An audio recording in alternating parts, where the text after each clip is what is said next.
Committee hall चौक Muzaffarpur. Writer Gautam rock. ये समी कौआ भंगिया ले गइल पर्वत पपसरला से। ये समी कौआ भंगिया ले गइल पर्वत पपसरला से। कथी पीसी जी हो कथी घिसी जी हो कथी पीसी जी कथी घिसी जी नहीं मिली निहारला से। ए स्वामी कौआ भंगिया ले गइल पर्वत पपसरला से। ए स्वामी कौआ भंगिया ले गइल पर्वत पपसरला से।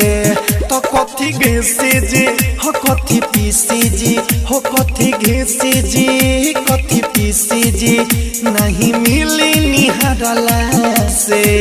ए स्वामी कौआ भंगिया ले गइल पर्वत पपसरला से।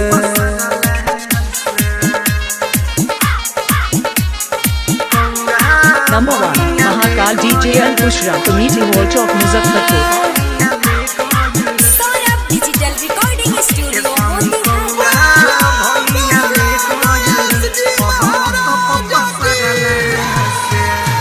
देवघर जाई न घुरी आई न सुनी भोला जी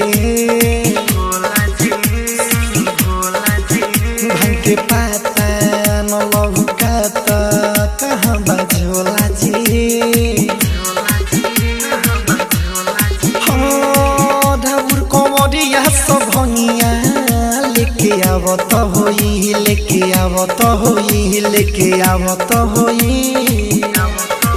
तो देवघर जाई न घुरी आई सुनी भोला जी। तो भांग के पाता न लौका त कहाँ बझोला जी।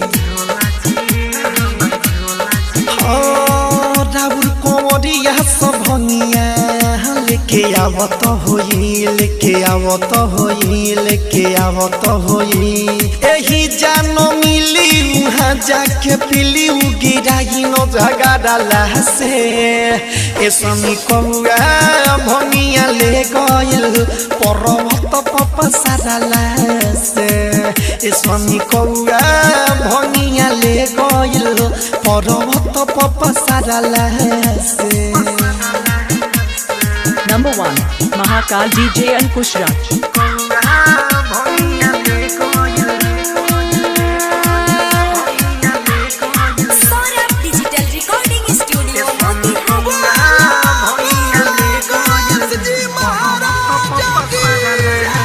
नशा छोरी मुँह मोरी न खिसियाई जी।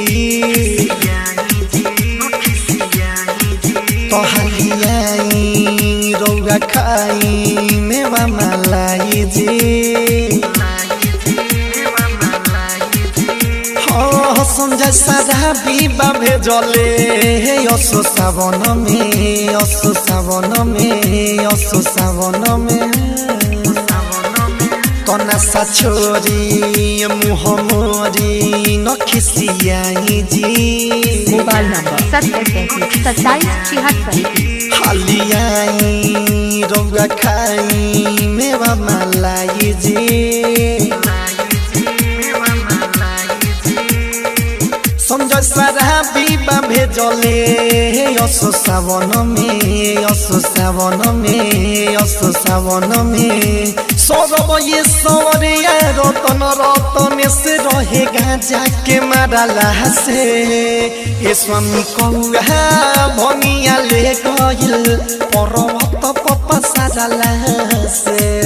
ए स्वामी कौआ भंगिया ले गइल पर्वत पपसरला से। तो कथी घिसी जी हो कथी पीसी जी हो कथी घिसी जी कथी पीसी जी नहीं मिली निहारला से। Number 1 Mahakal DJ Ankush Raj committee hall चौक मुजफ्फरपुर। Writer Gautam rock. पपसरला से।